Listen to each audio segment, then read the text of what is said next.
Hey, Travis, it's time to go. We got, well, look at these guys, they're still, we got 3 mowers, 2 blowers, and an airplane. I mean, It's just unbelievable, the golf course, how loud it is. We can fix it in post, man.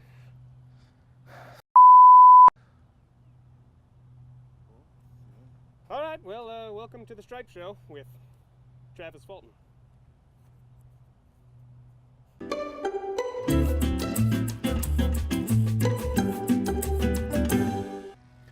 Hello everybody, welcome to the Stripe Show. I'm your host, Travis Fulton, episode 11. How about that? Where has time gone? Check this out, it's still raining in Florida 7 straight days, and I've got all my friends over there still mowing and blowing leaves around, and you know what?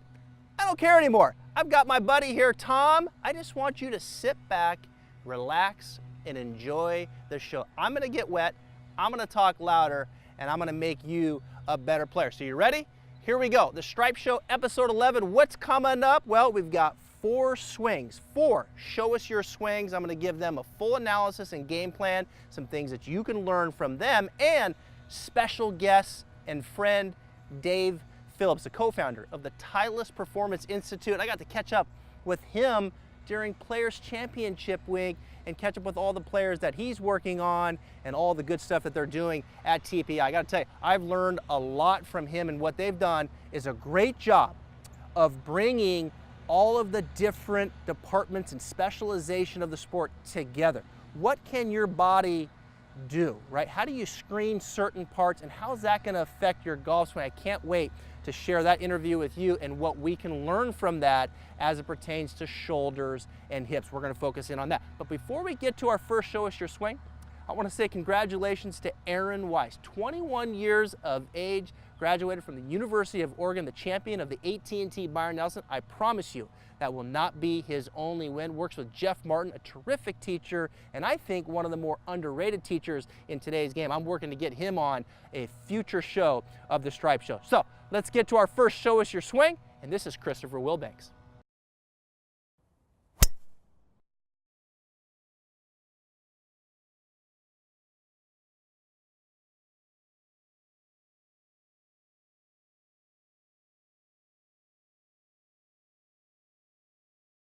All right, Chris, I think we can really help your driver swing with some of the things that we can do at address. Kind of a tough camera angle, but we'll make sure the ball's forward.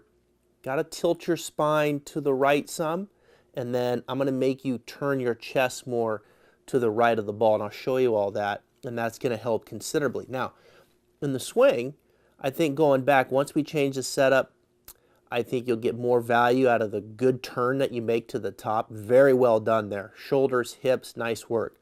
Coming down, first move, common error, in particularly with men, because we try to overpower it with our upper body. Look at the shoulders and the chest, right? They're starting the downswing by turning, and that's throwing the club head to the outside. Now, we've got to get your lower body to move a little bit more lateral this way. All right, so we've got to get the lower to move lateral, and then I'll show you how that club can respond, and I think that countered with you more behind it at address will really help you hit it with more power through the impact zone, okay? So I've got some setup stuff for you, and I've got some downswing stuff that I think is gonna really help the driver swing. All right, Chris, good stuff. Thanks so much for the video. I think I can help you and get you a little bit more distance and accuracy. So here's what we're gonna do. We're gonna pan out, and as I mentioned in the video, at address right now, your spine is tilted a little bit to the left, right? And your shoulders are pretty level. And then you can see how my hips kind of kick out over here to the right. And a lot of that stems from that forward ball position. That ball position gets too far up here, and we kind of get going this way. So what I want you to do is I want you to get your spine tilted a little to the right. Let your hips just kind of kick to the left a little bit, and then feel like your chest is a little bit more back here behind it, right? So here's your old setup, and then here's more of the new setup. I like that because when you turn, it's gonna make you look a little more this way versus your old setup, you were a little more kind of this way, right? And you can see how my spine wants to be more to the left because that's where you were starting it. And then as you start down, it wants to go that way. So I really like spine to the right, hips to the left, And then from there, as you start down and you start that weight shift, feel like you're going to stay a little more in right bend. See, my spine's still to the right. And I think that'll be easier to do if you start more that way. And that should really help the attack angle be more level, and it should really help you hit it more from the inside. So here we go. We're going to set up, tilt my spine to the right, hips go to the left, my chest is back here to the right. Rehearse this a few times where you start your downswing, let your weight go to your left, and then feel that little tilt to the right. I like that. Bring it halfway down, hold, weight left, tilt to the right. Do it the old way, spine to the left. New way, spine more to the right. All right, so get a feeling of that, and then let it fly. And there it is. Boy, I launched that nice and high. I think it'll take some spin off of it, and that's going to be really conducive to your driver swing. Thanks so much. I expect a little update here in a month's time. Time for our next Show Us Your Swing. This one is Aaron.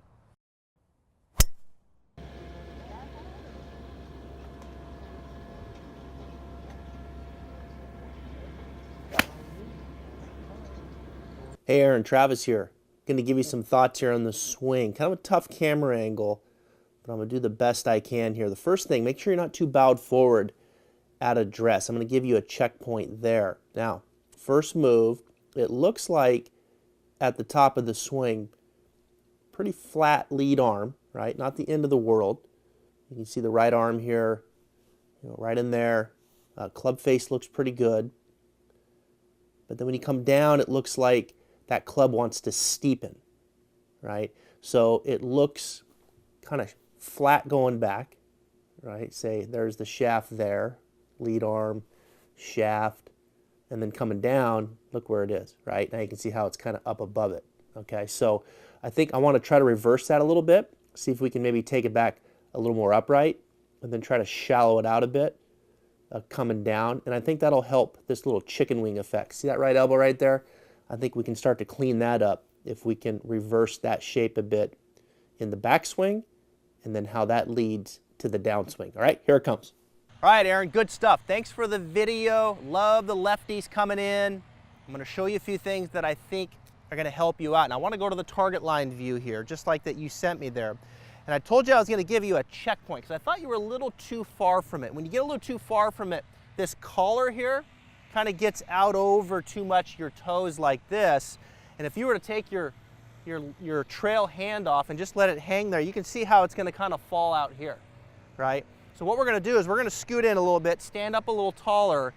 You'll probably feel like your weight kind of goes back towards your heels. Now that collar is more on my toe line, and my right hand will kind of hang comfortably right here now. It'll return right where it started, all right? So not so much like this, but more like that. I think that'll help. Now, in your swing, you have a swing shape where the club head, very common here, kind of gets in quickly, right? We kind of get in like this, and then we have to recover back on top, right? If you were to bring it down the same direction it went back, or the same shape, so it goes in, and then you were to bring it back down in here, the tendency is you would drop kick it. You would hit behind it a little bit. So what you have to do is you have to kind of go this way and get back on top of it and hit it. And I'm sure you make lots of solid contact doing that because your club face is in good shape. Now, what I would recommend is that instead of starting in here, get it going a little more out here, right? So get the club head started a little bit more out in front of you, make your turn, and then feel like it works back down underneath that. So you've just reversed it, right? So instead of, I want you to go, okay? And I think this is good advice for so many of you watching this at home. If you're doing that like Aaron, going back and then on top, where we want to reverse that, get it going here, turn, and then back underneath. And oftentimes when we work on this, Aaron, is it feels like I've got a little loop in my swing. It's not a loop, we've just reversed the shape. And I think that shape in your swing will really help the development. Yeah, just like that. I felt like it started a little out here, and then it kind of shallowed out back underneath. I think that swing shape is more conducive through the bag, especially when the clubs get longer. Thanks for sending the video in. Time for this week's 18 Birdies app feature, and it's how to get started with a round. Hey guys, this is Randy from 18 Birdies, and I'm going to take you through selecting a course and setting up your round in the app. So first, you're going to want to tap the play button, and from here, the app will automatically find your location if you have location services on, and it'll drop you at the nearest course. If you're not on the course that's showing up, you can go ahead and hit select another course and search for the course that you want to play at here. Now once you have that done, we're going to tap the start round button and go into your round settings. You'll have the ability to customize your round based on the round type, your starting hole, and you can select your tees. Now as we scroll down, we have a great section here called targets. We've developed this feature to help you set goals during your round, allowing you to measure performance beyond your score to par. You can set up targets for birdies, pars or better, greens in regulation, and fairways hit. Remember, you should always track your scores and stats in the app to make sure that your targets are going up. Now tap play and you're ready to tee off. So many great features in the 18 Birdies app, and that's how you get started with a round. All kinds of golf courses for you to take full advantage of. All right, let's segue now to an interview that I had about a week ago at the Players Championship with a friend of mine and one of the best in the business, Dave Phillips, co-founder of the Titleist Performance Institute. I've done all kinds of trainings with Dave and his partner, Greg Rose. The Titleist Performance Institute has had a major impact on our industry, and I think most importantly, bringing all kinds of different people from different walks of life, from instructors to trainers to doctors to physical therapists, and getting them to talk the same language. I had a very interesting conversation with him a week ago, and I want to share it with you now. All right, back here at Sawgrass Marriott Golf Resort and Spa, live from the Players Championship, and joining me, one of the leaders in our industry, Dave Phillips. Appreciate your time, Dave. You got it. Thanks for having me. And you know, you talk about golf instruction. I've been doing this a long time, not as long as you have, but bringing golf instruction and the fitness world together. You guys were really the first to do this at the Titleist Performance Institute. And this has been like now 15, 16 years? It has, yeah. We started TPI in 2004. Wow. We've been really fortunate in that, you know, back then we got to test a lot of the great players and see how they moved. And that's really been the premise behind what we've done, is that we've created an education platform. We have 22,000 TPI certified guys in 62 countries around the world. And they're designed to basically look at your body, see how it moves, and then relate that to the golf swing. So for those players that feel pain after a round of golf or are struggling getting better at golf, sometimes it's just the way you move. Yeah. And so what we try and do is figure out how they move first, and then we go from there. It's a holistic approach. It is a little bit, yeah. In the PGA Tour, but also, you know, it can be down to the amateur level. And I think you guys got the golf instructors talking with the coaches, talking with the trainers, talking with the doctors, and everybody kind of started talking the same language. That's right. And then we could all kind of start moving people in the same direction. You're right. Right? You're Where right. they're going to play pain-free golf, and that's the key. So I want to talk to you about, you know, one of the players that you're working with here. It's in the field at the Players Championship. Many people don't know this, but you started working with John Rahm when he was a young player there at the Titleist Performance Institute, but in particular yourself, he would come over with the Spanish Federation. Yeah, he would. So, you know, we were fortunate, the Spanish Golf Federation, we did a lot of work with TPI with them and educating their golf professionals, and they send a lot of their young players to college in America, and John was one of those. We got to look at John when he was about 17. He always had a great golf swing. Inherently, he was a little tight in the hips, a little tight in the shoulders, and that's why his rotations are fairly small, but he keeps that club nice and wide, has a lot of set in his wrist. And what we really did is build a team around him that lets him do what he already knows how to do. And I think that's so important in this day and age, is that you got to understand what you're good at, and then you got to make sure your body is functioning that way. And a lot of these guys on tour today, you know, they're in different beds, different time zones, they're traveling a lot. It's really important they take care of this, because if this is functioning, they already know how to fire a motor program and swing the golf club. Yeah. If they're not swinging it right, it's usually because this isn't functioning. So when we talk functioning, let's talk hips and shoulders. I want to get up for a minute here. Yeah, sure. Let's talk mobility and give the viewers here something that they can take away? Because shoulders, hips are critical in the golf swing. They are. So, you know, you see a lot of the players today that have great width in their backswing. So the first thing you want to do is you want to look at your shoulders. Quick test you can do is what we call the 90-90 test. Start standing and see how much rotation you have without arching your back. You should be able to at least match your spine. Then get in golf posture and see if you have the same thing. If you've got more than spine, that's good.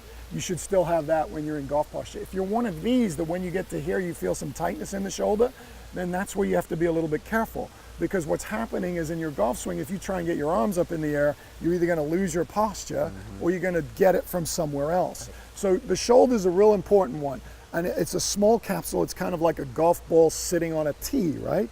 And basically what happens is the shoulder joints the golf ball and it's on this little capsule. There's a lot of little muscles around there we can get tight. So anything you can do to help your posture and pull your scapulas back. And then what I would do is the exercise. So a simple one would be to take a club like this, and I can simply put it behind my arm like so, and I can simply very slowly just start creating a little bit more rotation here, right? So just giving myself some resistance, do that 3 or 4 times on both sides, and you'll usually feel a little bit more mobility in the shoulder. And that mobility, being able to do that is going to help set the club. It is. So to your a good point, position. like, you know, if you're trying to get that club in this position at the top where your arm's supporting it, and yet you've got an arm that you're only like this, then those players that have tight shoulders, you're going to want a little bit of a shorter backswing with the club out in front of you. Okay. You're not going to want as long a backswing, which That's is fine. That's good advice, though, because if you're locked up there, then you're going to traditionally need a shorter backswing. You are, yeah. Talk about this wrist with John. Okay. Right, and what that's all about in getting some flexion in that lead wrist. Yeah, so there's multiple ways to do that. You'll see players like Dustin Johnson, Jon Rahm that have a lot of bow to this wrist. Okay. You know, John tends to have a very weak or more than weak grip where you just see one knuckle. So what he's doing is he's setting this wrist a lot on the backswing. He's putting it actually in a position early that a lot of players get in late. So even though you see different positions at the top of the backswing with the wrist cup, some are bowed, every golfer, every top player, and you know this, on the downswing, they immediately start to bow so that at impact, they can get that club shaft leaning forward with an iron to compress the golf ball better.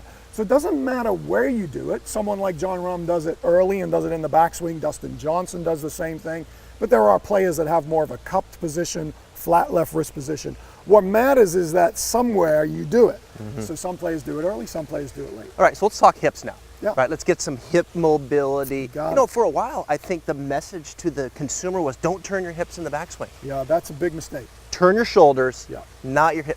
We know that you got to turn your hips. So here's the thing that I think most people don't realize is that when you're looking at tour players, right, their golf swings, believe it or not, are not built for power. They're built for accuracy. They already have power. They have great flexibility and mobility, right? So they're able to rotate their hips and their shoulders to create that separation. Okay. So that's why you hear this stabilize your lower body and coil against your upper body, right? For most of you, that's bad advice. For most of you, that's bad advice. Yeah. For most of you, you don't have that ability to separate like they do. So what you should do is you can lift the foot, you can mobilize, move the hip as much as you can. The big key in golf, this is the big difference between the elite, you know this, and the average player, is the best in the world. On the downswing, they always create space for the club. That's hip mobility. If you don't load the hip properly on the backswing, you don't load and shift the weight and create space on the downswing, it's very difficult to keep your wrist angles, which give you power, right? So big problem is, to me, you have to create space. On the downswing. On the downswing, it's a huge thing. And to me, I have an acronym for space. If you want speed, power, accuracy, consistency, efficiency, you need space, right? Which is what great players have. Good stuff. One of the best in the business, not just instruction, position, but body, right? Understanding the function of the body and getting it to move properly to allow you to get in those positions. You got it. Hey, Dave, thanks so much. Always Appreciate good to be your with you. time. All right. Thanks so much. Yeah. Lots of good stuff to filter through there, shoulders, hips, but I love the 90-90 test, and I want to kind of build on that here this week in the 14 strong, and I'm going to use an 8-iron. And when you look at that 90-90 test, and he did it up here, standing up and making sure that you can externally rotate there first, and then doing it in golf posture. That's such an important movement in the golf swing to start getting the club on plane. But the one thing that I really like that he said is at some point, this lead wrist has to start to flatten out, right? Now, whether you do it going back or whether you start to do it coming down, this lead wrist has to start to flatten out. Bow, the term that you hear a lot is flexion, right? Pushing up, flexion, that would be extension. So you flex it out or bow it out.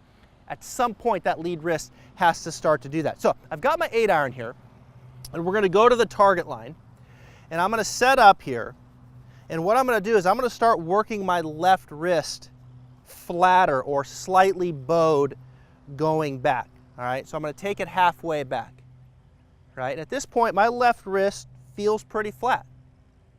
Feels pretty flat there. So I can take it halfway back, left wrist pretty flat. As I hinge it up to the top, I'm already feeling my left wrist pretty flat. Now, if I'm up here flat, well, you could argue that helps keep it flat coming down.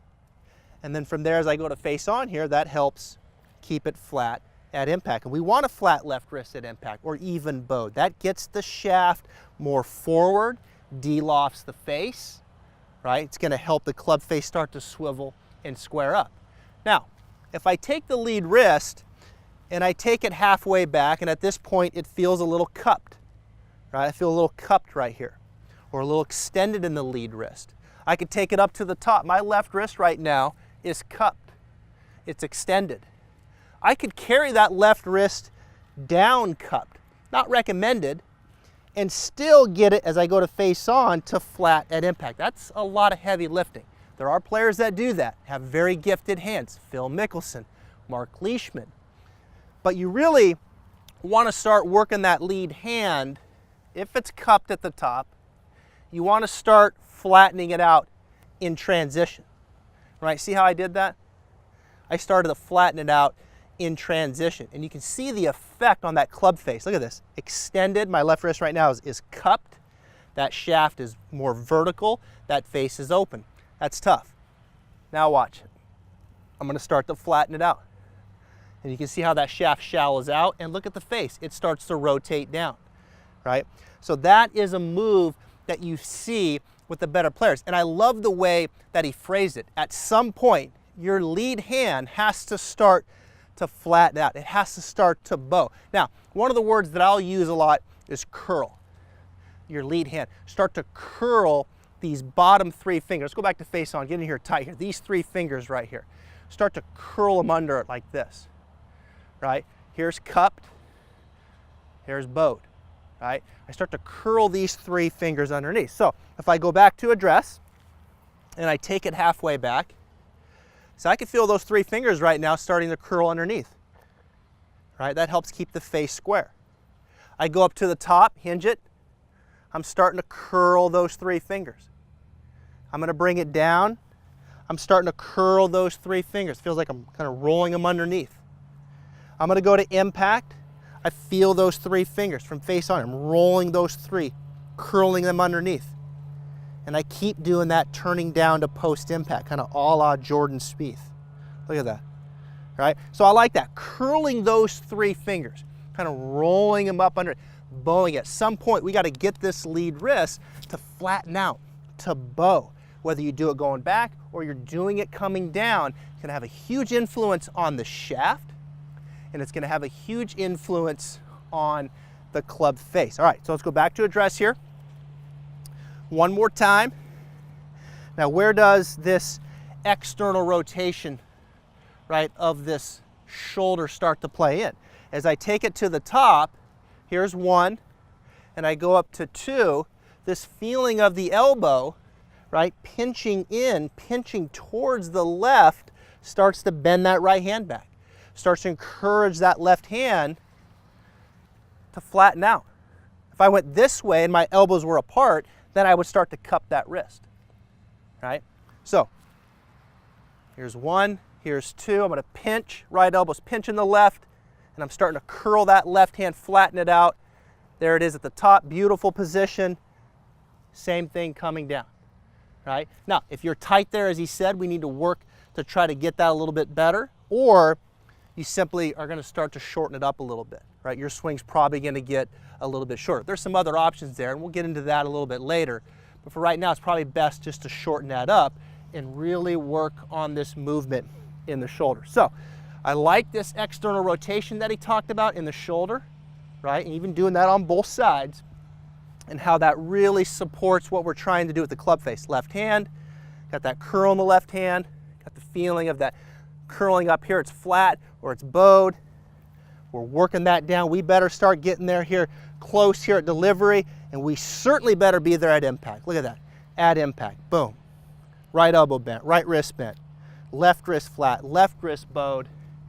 And if we improve upon that, now we start to flight the golf ball down. And those golf shots just get a whole lot more solid on the club face. I love that interview with Dave Phillips. I love what he was talking about with the right shoulder, and I really love what he was talking about, how that left hand at some point better start curling, better start flattening out and bowing as you get to that impact position. And the sooner and the better you do it, well, I think your ball striking is going to improve. Great 14 strong. Thanks so much for Dave Phillips. Let's go back to Show Us Your Swing. Number 3, this is Jay.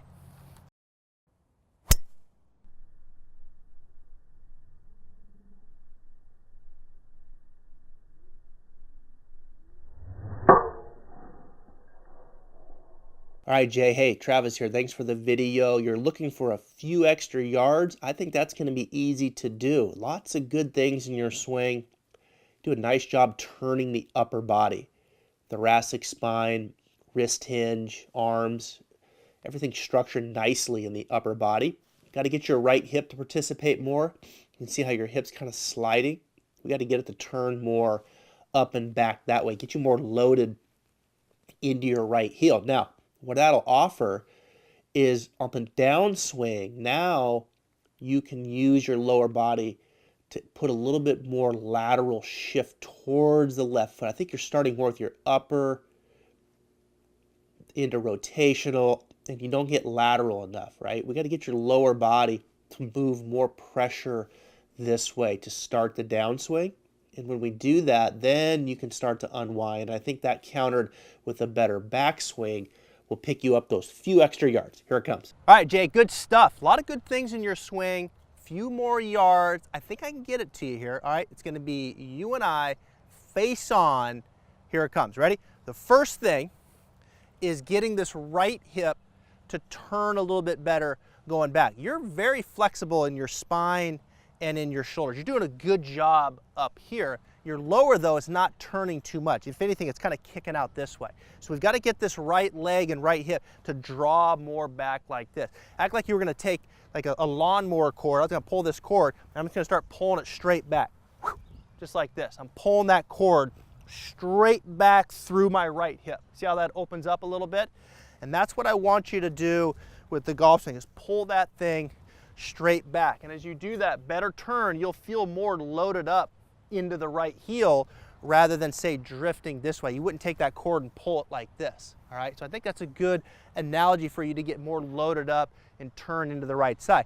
What that'll offer is now the weight can start to fall more left, right? So now I can get over here, turn, and now I can start to let it fall more to the left. The tendency sometimes is when we get stagnant down in the lower body, then it just becomes all upper body on the downswing. Just like it is in the backswing, it's primarily up here, and then from there you kind of hit it with your upper body, and there's not enough weight shift going to the lead side. So a couple drills. The first one, I like the step drill to the right going back. Step to the right and turn. Step to the right and turn. And then I also like step to the left, right? So go to the top, step to the left and swing through. And as you step to the left, let it plant before you swing through. All right?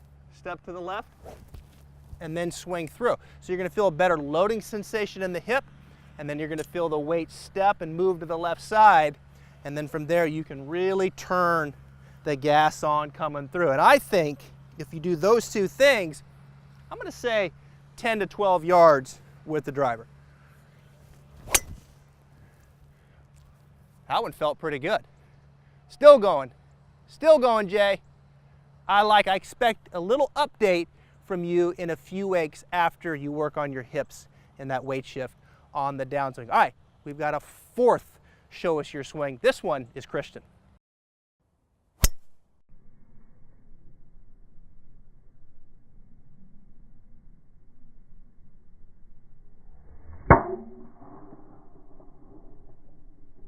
Hey, Christian, Travis here. Thanks so much for the video. Your notes were spot on. Club face open and the backswing kind of the root of perhaps plateauing in the development of the swing. Look at that first move. Club face right there pointing way behind you, right? See the toe back there?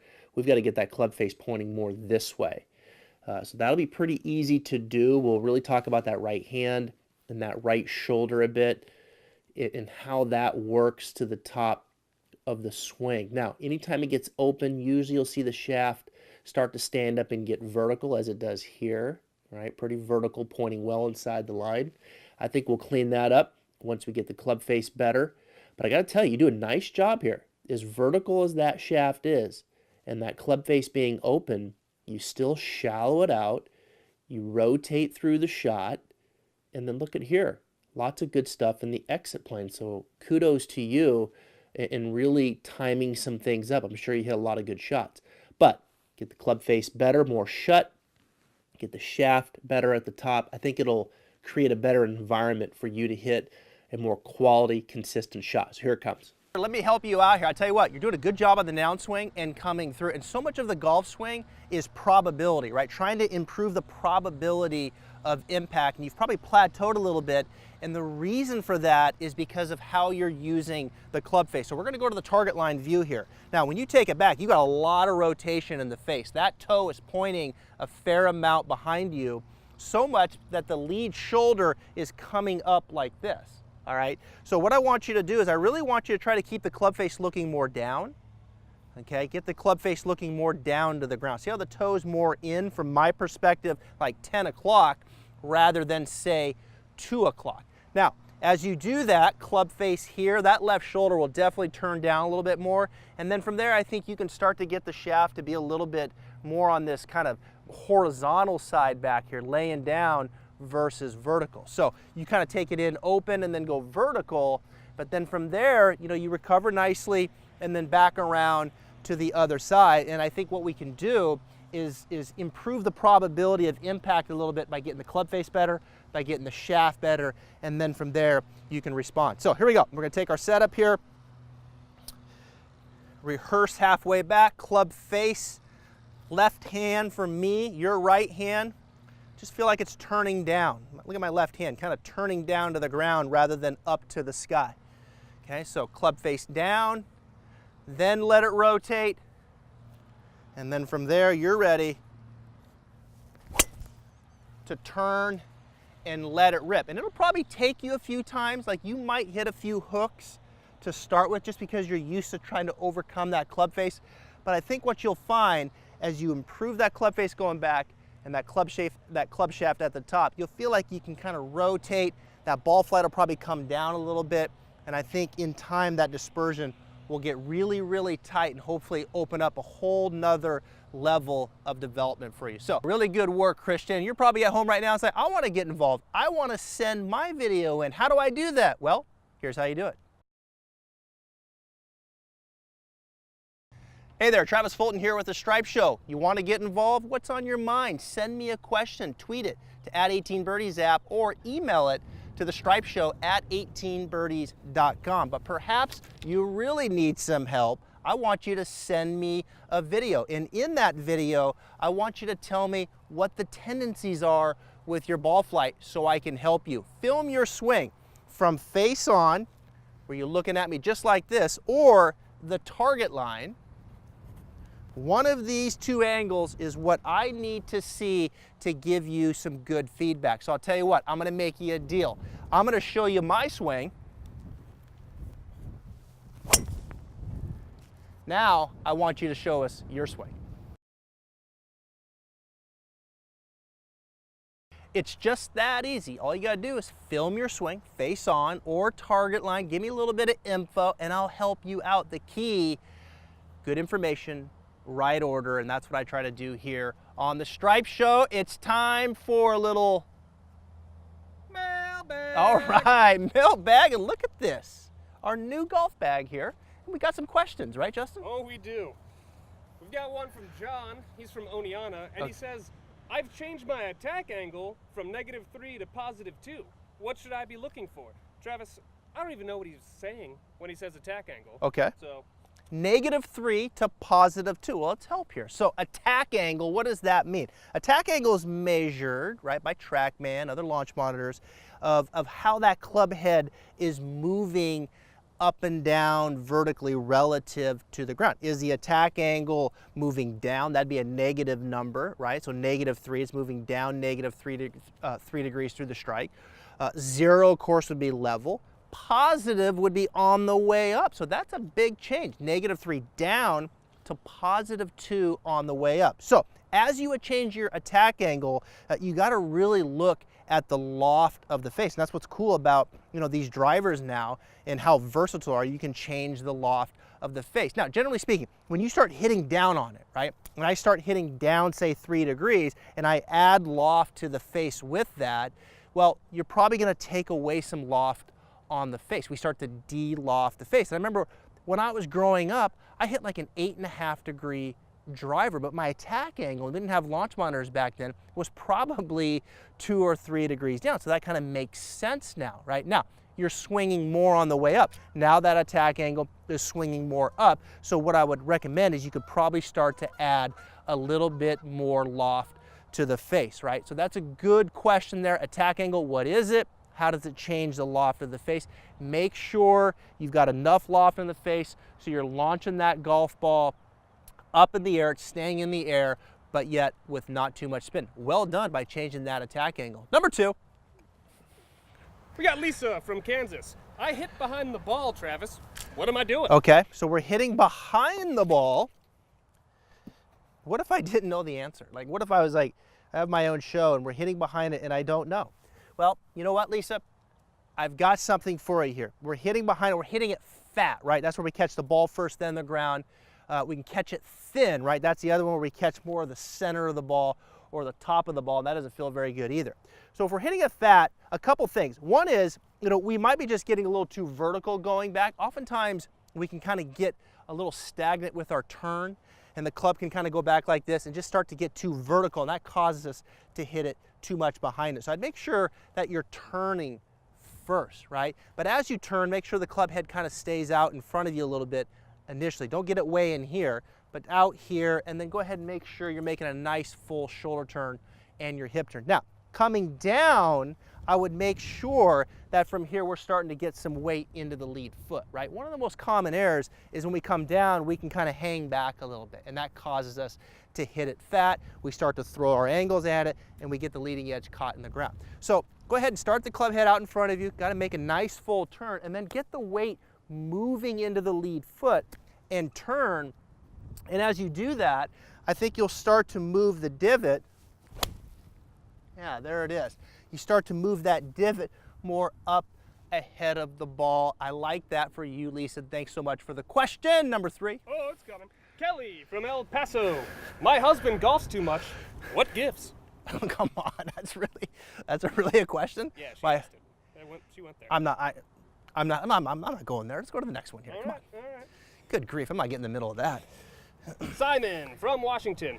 I'm taking lessons, but not getting any better. Okay. What do I do? Okay, great question. Thank you so much for that one, Justin and Simon. I'm taking lessons, but I'm not getting better. I hear that from time to time, right? That's a barrier into the. I'm not going to spend money and not improve. And so many people will go down that path and they won't improve. And there's different reasons for that. But what I'm going to the way I'm going to answer this is this way. The key to getting better, right? Number one, you got to have a little bit of time. Got to make a little investment in it, right? But you've got to get good information, right? You've got to have good information, but more importantly than that, you got to put it in the right order. You know what? A lot of teachers, a lot of places out there, they may have good information, but the key is to start putting it in the right order, the application of it and how it pertains to you, Simon, and your particular faults. That prescription, here's what I want you to do first, here's what I want you to do second, and how that starts to change the pattern, the probability, and start to influence the idea of developing more skills. Oftentimes, people go take lessons, a lot of it kind of sounds the same, but the order is different. The order is very important. That's something that we pride ourselves here on the Stripe Show. Good information, put it in the right order. Simon, send me a swing with your faults, and I'll tell you what, I'm going to get you moving in the right direction, and we're going to get you playing better golf. Thanks so much for the questions. Justin, great job with the mailbag and the Q&A. Time for our 60-second swing fix. Here it comes. Time for the 60-second swing fix. We're going lob shot. Got my 60 degrees. Here we go. Club face, open. Shaft goes down to the right. I'm going to stand to the handle. Put a little weight in the lead foot. Now here's the key. Big arm swing. Big arm swing. Turn the chest through. Kind of a long, fluid swing. Check this out. Long, fluid swing. There it is. Look at that. Just lobbed it straight up in the air. Only went about 5 or 6 yards. That felt good. I notice I'm just up here in front of the practice tee. I'm not at the short game area. I got no flag. I'm just learning technique. I'm just feeling technique, trying to hit the shot. I like that when you learn how to hit lob shots, right? Sometimes we got to take the flag out, even in bunker play. Now, I'm going to do one more, but this time I'm going to go catch it. And the next time you see me, it's going to be next week, episode 12. I appreciate you watching the Stripe Show with Travis Fulton. Here we go, one more time. 5 seconds. 4, 3, 2, 1. No!